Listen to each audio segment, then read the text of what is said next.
Bhagavate Vasudevaya.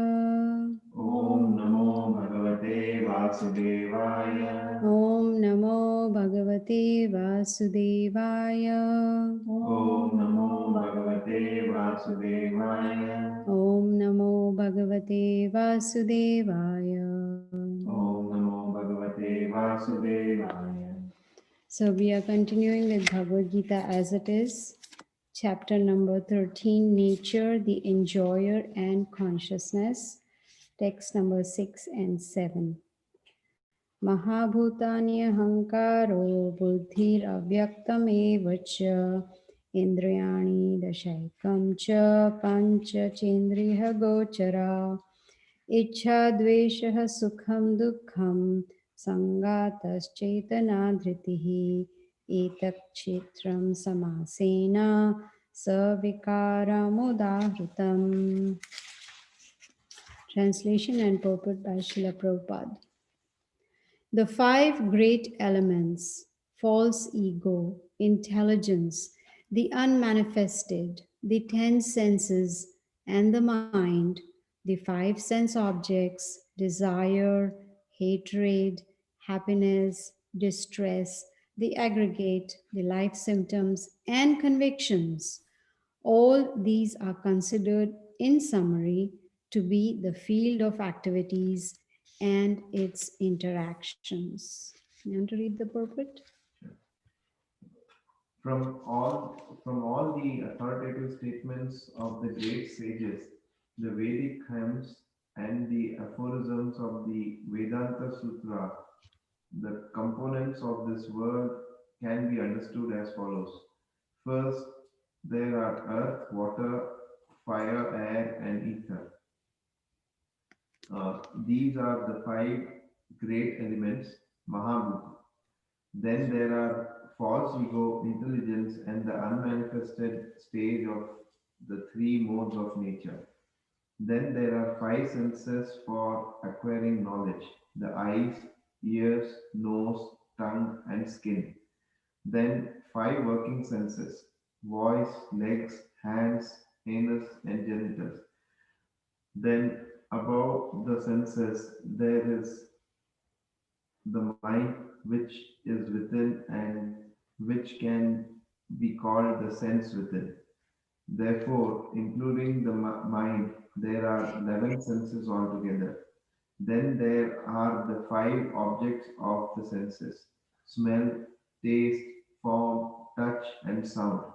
Now, the aggregate of these 24 elements is called the field of activity.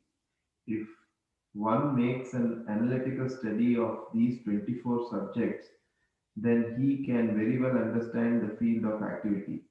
Then there are desire, hatred, happiness, and distress, which are interactions, representations of the five great elements in the gross body.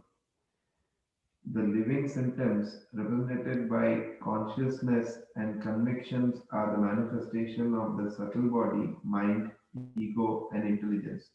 The subtle elements are included within the field of activities. The five great elements are a gross representation of the false ego, which in turn represents the primal stage of false ego, technically called the materialistic conception or tamasa buddhi, intelligence in ignorance. This further represents the unmanifested stage of the three modes of material nature. The unmanifested modes of material nature are called pradhana. One who desires to know the 24 elements in detail, along with their interactions, should study the philosophy in more detail. In Bhagavad Gita, a summary only is given. The body is the representation of all these factors, and there are changes of the body, which are six in number. The body is born, it grows, it stays, it produces byproducts, then it begins to decay, and at the last stage it vanishes. Therefore, the field is a non permanent material thing. However, the Kshetrajna, the knower of the field, its proprietor, is different. Thank you. Om Jnanatimirandasya Jnananjana Chakshur Unmilitam Yena Tasmai Shri Gurave Namaha.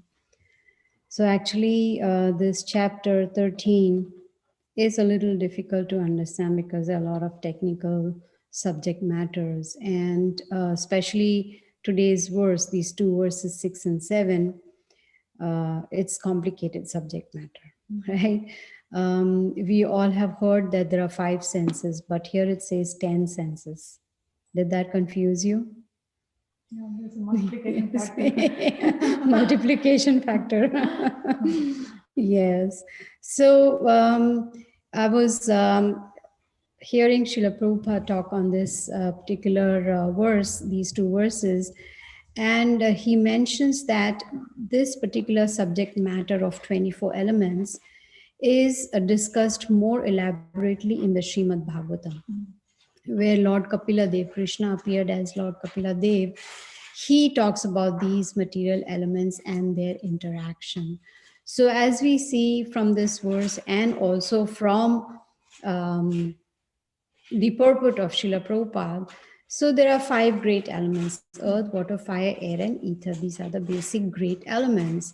Now, the 10 senses that is mentioned in the purport is the 5 knowledge acquiring senses and 5 working senses.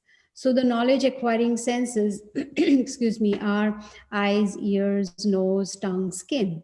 Whereas the working senses, this like voice, legs, hands, anus, and genitals. And in the purport, so now we have 10 senses and we have 5 great elements, right? 5 plus 10 is 15. Then he talks about 5 objects of senses like smell, taste, touch, form, and sound. So that becomes 20, right? Then he talks about mind, that's 21. Then there's false ego, there's intelligence, and then there is also unmanifested stage of 3 modes of material nature. So all these together, they become 24 elements. And as Srila Prabhupada mentions in the purport, he says that if we make an analytical study of these 24 elements, right, then we will be able to understand this field of activity, which is the body. We know this body is a very complicated machinery, right? So complicated that we can't even figure out. Now, do we know how does the hair grow? Do we know how do the nails grow? We don't. This is a very complicated. So this field of activity, this body is not very easy to understand, but it is easy to understand that I am not this body. I'm not this complicated machinery. I am the spirit soul. Of course, in the purpose, Srila Prabhupada says that besides these 24 elements, there's also, of course, desire, there's hatred, there's happiness, there's distress. And these are the interactions that are taking place. And the soul, the spirit soul, is a living symptom. Now, that's the difference between a dead body and a living body. Body is the same, right? Body A, body B. Body A has no soul and body B has a soul. So, what is the difference? They both have eyes, ears, nose, hands, legs, everything. What is the difference? The difference is the soul. And how do we perceive the soul? According to the scriptures, the size of the soul is 1/10,000 of the tip of the hair. Can't even see it, not even with powerful instruments. So, how can we tell that there is a soul? The consciousness, right? Just like if someone says, I'm hungry, and we say, show me hunger. Can we show that? Cannot show. It's just we feel hungry, and when we eat, we are satisfied. So, similarly, we cannot see the soul, but we can perceive it with consciousness. If the body is conscious, we know spirit, soul is present in there. And Prabhupada also mentions that the convictions are manifestations of the subtle body. What's the subtle body? Mind, intelligence, and false ego. So this is, and of course, when Srila Prabhupada was giving lecture on these two particular verses, he says that there is entanglement for the body. It's like we are lost in the forest. The body, we get so entangled on the bodily concept of life that everything that we are doing is about the body, how to make the body happy, comfortable, how can the body enjoy. So we are always talking on the bodily concept of life. So it's like we are lost in the forest and we are in this maya, in this material illusion. And on top of that, the modes of material nature are affecting us, right? Sometimes we are in the mode of goodness, sometimes it's mixed of goodness and passion, sometimes it's only ignorance, right? When we at the end of the day, if we sit down and we think about all the activities we perform during the day, we can easily, if we are truthful to ourselves, we can easily pinpoint, oh, this activity was in the mode of goodness, but this one, I think it was in the mode of ignorance. Is that possible? It's possible. We can sit down and we can see how these modes are also affecting us. And the reason they are affecting us is because we are identifying with the body. We say this body is mine and this is meant for my enjoyment. Like many times people, when I ask them, why don't you come and hear Bhagavad Gita, they said, no, life is for enjoyment. When I grow old, then I'm going to think about spirituality. What guarantee is there that we will grow old? Of course, I was fortunate to come to this age, but there is no guarantee. Anytime it may be the last moment of our life.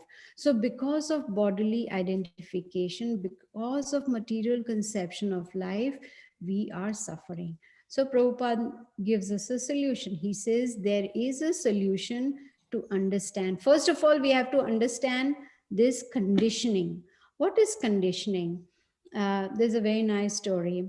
There was this man. He had a camel, and he had tied a rope. You know, they tie to the mouth. I think they tie something, they do. You know, they tie so that they can control the camel. You know, and with the rope, he would of course walk a little distance, and then when he wanted to rest, he would pull the rope in a certain way that would give an indication to the camel that it's time to sit down, right?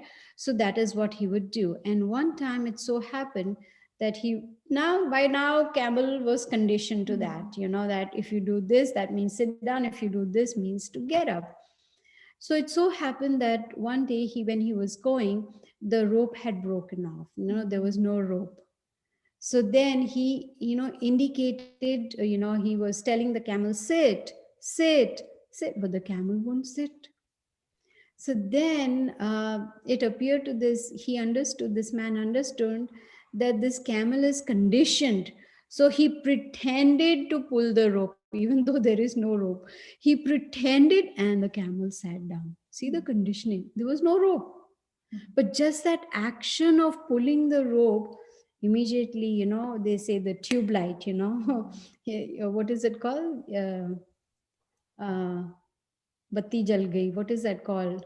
Uh, you know, you understand. Oh yes, yeah, you kind of understand that. Yes, so that is conditioning, and that is what we are, conditioned life after life after life. What is that conditioning? Right from the time we are born, we are conditioned to enjoy the body, right? We have all those toys for the little children, chin chin chin chin chin chin, and something something and blowing, all those toys. In my days, of course, those things were not there, but now you see so many. When they are sitting on their a stroller, there are things hanging on top, for the children to play with, to keep the right. When they are lying down on top, there are some things. So even in their crib, there are all those different toys, and which make different sounds and different lights, right? All the five senses are engaged. All the five senses are engaged, exactly. The eyes are, sound is coming, exactly. And what is all that? Conditioning. It's enjoying. So we are teaching the child right from birth, this body is for enjoyment. Simple as that. That's a simple formula. And as they grow, then they get attracted to, like, grandma, you should get iPhone 12, grandma this, grandma that. It's all about sense objects, right? You see, like you were saying, you see the great deal, and bang, you need to order it, right? Mhm. So sense objects, senses come in contact with sense objects, and then there is attachment to those sense objects. So we are conditioned from many lifetimes, and that is why it is not easy to like Come they out say, of it. huh? Come out. Come out of it. Yes, just like people say, oh, you're brainwashing me. When we tell them to hear Bhagavad Gita, say, no, what you are teaching is brainwashing. And we say, yes, the brain is dirty, we are just washing it. Simple as that. That is brainwashing. We are cleaning the brain. The brain is full of conditioning of different concept, like all surrounded around this body. So what is the solution is, first of all, to understand and accept the fact, yes, I am on the bodily concept of life. That is the first thing, right? Supposing I am sick, I'm suffering, some medical condition. Until and unless I accept the fact that I'm suffering, I will not do anything about it. But once I accept, yes, my body is giving me trouble, then I will take the next step of going to the doctor and getting some medication. So, first thing is to understand that, yes, I am conditioned since many lifetimes, and now I need to find a solution. And that is what Bhagavad Gita does. Bhagavad Gita is giving us the solution of how we can come out of this conditioning. And the very first thing is to cleanse the heart, because all the conditioning, everything, the all the anarthas, the unwanted things are within the heart. Lust, anger, greed, pride, envy, illusion, everything is there in the heart. Maybe in a different degree for different people, like some may be very lusty, the other may be less lusty. Now lusty doesn't necessarily mean opposite sex. It also could be lust for wealth, lust for position, it could be anything. You see, so all those unwanted things which are in the heart, they need to be removed. The heart needs to be cleansed thoroughly. And the scriptures tell us that in Kali Yuga, the only way is Harinam, Harinam, Harinam, Eva Kevalam, Kalau Nasteva, Nasteva, Nasteva, Gati Ranyatha. In Kali Yuga, there is no other way, no other way, no other way except to chant, chant, chant. Now, how does the chanting work? When Krishna came 500 years ago as Chaitanya Mahaprabhu, he gave us Shikshastaka, eight verses, beautiful prayers. And the very first one says, Cheto Darpanam Marjanam. Marjanam means cleansing, cleaning. And Darpana is the mirror. The mirror of the heart needs to be cleansed. And how it has to be cleansed? It is by chanting Hare Krishna, Krishna Krishna, Hare Hare, Hare Ram, Ram Ram, Hare. That is how the mirror of consciousness is purified. You see, we are the spirit soul, we are not this body. Yes, we are cleaning our body every day, right? We shower, bath, or whatever it may be, we are outwardly we are clean. But what about inwardly? The heart needs to be cleansed as well. And what is the covering that needs to be removed? As I told you, is the unwanted things. Very nice example Krishna gives to Arjuna in the previous chapter. We have heard that just like the embryo is covered by the womb, just like the fire is covered by the smoke, and just like the dust, the mirror is covered by the dust, right? So if the mirror has dust all over, we cannot see how beautiful we are, because there is so much dust over there. So same thing is in the heart. The dust is covering that, so many lifetimes dust is covering the heart, and that needs to be removed. So lust, actually, so Arjuna's question was, what is it? And Krishna says it's lust. Lust is covering our consciousness, and that is why we are not able to be self-realized. The goal of human life is not just eat, sleep, mate, and defend, right? Ahar nidra bhay maithun. No, these are not. These even the animals are doing. But we have to go beyond that, and we have to somehow or the other use our philosophical intelligence to become self-realized, which means to understand who I really am. Theoretically, it's very easy. I'm not this body, I'm the spirit soul. How to put it into practice is the whole thing. So, in chapter 7, actually, Prabhupada mentions that we heard about earth, water, fire, air, ether, everything, all these elements we heard. And these elements, they create different bodies. Just like an example, we take water, we take cement or concrete or whatever you call it, we take wood and all these material elements we take and we build a house, right? Just similarly, even this body is built like that with these material elements. But those material elements, they are already present. All we do is we just gather them together and build a house, right? These material elements do not belong to us, they belong to the Supreme Lord. We are just using it. So we cannot claim it to be our property. No, they all, everything belongs to the Supreme Lord.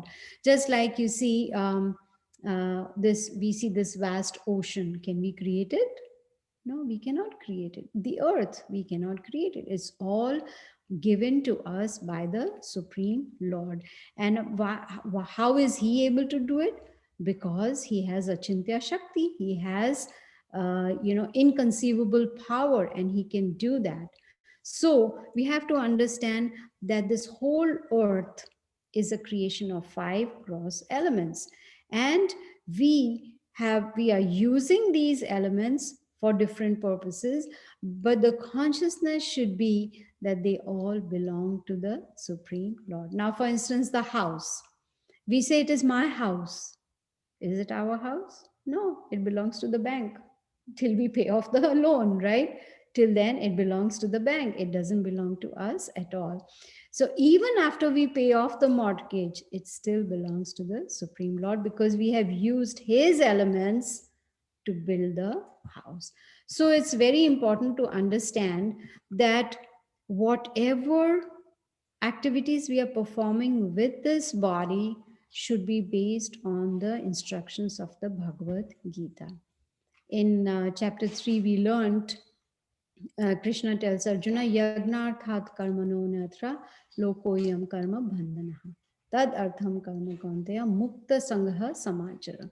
That if we want to be liberated, if we want to become free of the bondage, then we have to perform our activities as per the instructions of the Supreme Lord. We have to do a karma, which means follow the scriptures and do not desire to enjoy the fruits of our activities. So, if we do that, if we perform our karma, then there will be no reactions. But if we do not do so, then we will be entangled. And when we get entangled, that means we are preparing for the next body. Now we have to make a choice. Do I want to come back into this material world? Because, the desires, everything starts with desires, right? We have desires in the heart, and then based on that, the mind starts acting. The mind will, there'll be feeling, willing, thinking. All those activities will start, happening with the help of the mind, and that will lead us to be born again. So combination of all these things, of course, composition is subtle, but we have to understand, just like, take for instance, a chemist or a pharmacist, here you call them pharmacists, in India we call them chemists. The chemists, they know how to combine the elements, right? When the doctor, gives a prescription, in India we have someone called the compounder, right? The compounder will mix this and that and that, and he'll shake the bottle and he say, here's your medicine, right? The composition, the chemist, the compounder, or the doctor, they know that composition, right? They combine. So similarly, the body also is a combination of material elements. But important to understand is this body is different from the spirit soul which is within the heart. We should not think that, oh, I am a combination of chemicals. Everything in the body has come from the material elements. Yes, that is the body. What does Prabhupada say in the purport? He says 6 changes take place in the body.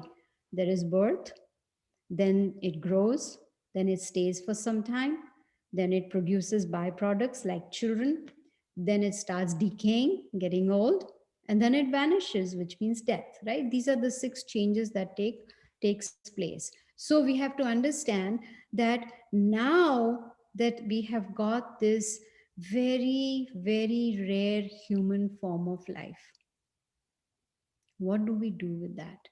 How can we take advantage of this human form of life? We don't want to waste it, because if we waste it, then that would not be intelligence at all.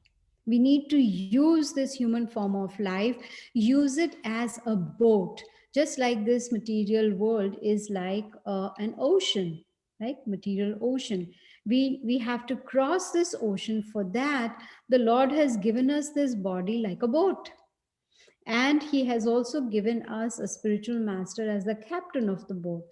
And the scriptures are considered to be the favorable wind.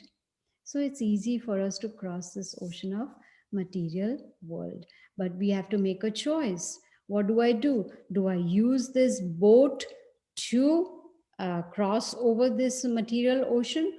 Or do I just be in the ocean and go according to the waves throw me there, I go there, waves throws me there and I go there. Sometimes it brings me to the beach, sometimes it takes me in the middle of the ocean and I'm drowning, and I'm somehow or the other coming up and getting some relief and then again going down.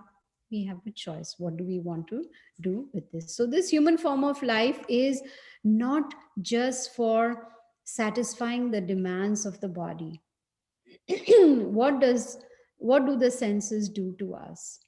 If the intelligence is not sharpened with the help of knowledge, then the intelligence cannot control the mind. And if the mind cannot be controlled, that means the senses go haywire, right? You see something beautiful, the eyes will see something beautiful, I got to have it. We hear something, we want to have it, the desires start developing it. So all this, these senses of smelling, hearing, seeing, touch, all these entangle us in this material world. So we have to understand that we should not get entangled, but we should somehow or the other free ourselves from this bondage. In fact, it is said atato brahma jigyasa, which means we need to inquire about our goal in life. We cannot just, many times I give this example.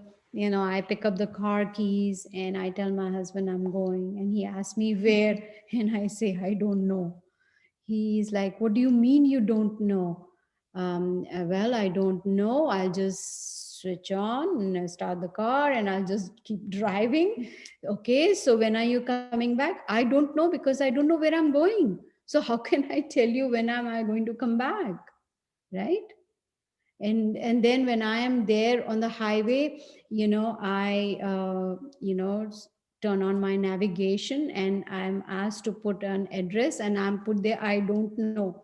What is the GPS going to tell me? You must be crazy. Why do you want to use me if you don't know where you want to go? Right? I just can't keep on going on the highway and then decide, oh, I think I should take this exit. No, maybe, I'm enjoying the music in the car and car is so comfortable, gas is full. I don't have to worry. Let me just keep going and going and going. That would be foolish. Absolutely. Waste of time, waste of energy, waste of gas, right? All waste. So, similarly, we have to understand that we cannot just keep on going when we have this human form of life. We need to really think about this and very seriously take up Krishna consciousness, very seriously take up Bhagavad Gita, very seriously um, uh, be determined and understand that yes, this is my last birth. I do not want to come back.